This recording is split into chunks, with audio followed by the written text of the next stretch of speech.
కీడు చేయుట మాని మేలు చేయుము, అప్పుడు నీవు నిత్యము నిలుచుదువు. కీర్తనలు 37:27. ప్రియమైనటువంటి దేవుని పిల్లలారా, మనలో అనేక మంది అనేక విషయాల్లో ఇతరులకి మేలు చేయాలనే ఆలోచన ఎవరికి ఉండదు. ఎలాగైనా సరే ఇతరులకి కీడు చేయాలనేటువంటి ఆలోచన కలిగే మనం జీవిస్తూ ఉంటాం. ఇతరులని మోసం చేయాలనేటువంటి ఆలోచన కలిగే మనలో అనేక మంది జీవిస్తూ ఉంటారు. అలాంటి వారి కోసమే ఉదయకాల సమయంలో ఈ వాగ్దానం ద్వారా దేవుడు మాట్లాడుతూ ఉన్నాడు. నీవు దేవుని ఎదుట నిలబడాలంటే, ఆ నిత్యమైనటువంటి పరలోక రాజ్యంలో నువ్వు చేర్చబడాలంటే, నీవు ఇతరుల పట్ల కీడు చేయకుండా మేలునే చేసేటి వారంగా మనం ఉండాలి. అప్పుడు మాత్రమే ఆయన పిల్లలుగా మనం పిలువబడతాం. ఆయన నిత్యమైనటువంటి రాజ్యంలో మనకి అర్హత కలుగుతుంది. గనుక ఇక నుంచైనా మనం కీడుకు ప్రతి కీడు చేయకుండా ఇతరులకు మేలు చేసేటువంటి వారంగా ఉండాలని కోరుకుంటూ ఈ దిన వాక్యం ద్వారా దేవుడు మనలందరినీ బలపరిచి దీవించి ఆశీర్వదించును గాక.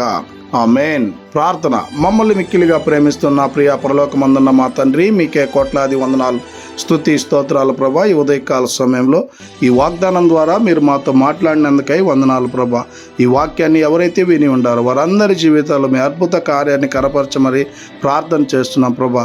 అయ్యా, ఎవరైతే తండ్రి ఇతరులకు కీడు చేయాలని ఆలోచన కలిగి ఉన్నారో వారందరి హృదయాలను మీరే ముట్టండి ప్రభా. ఇక్కడి నుంచైనా ఎవరో తండ్రి కీడు చేయకుండా మేలు చేసేటువంటి వారుగా ఉండులాగిన వారికి మంచి హృదయాన్ని మీరు అనుగ్రహించమని ప్రార్థన చేస్తూ ఉన్నాం.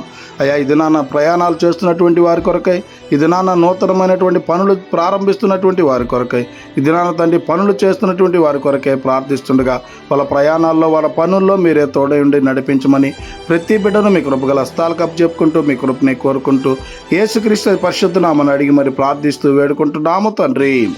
ఆమేన్.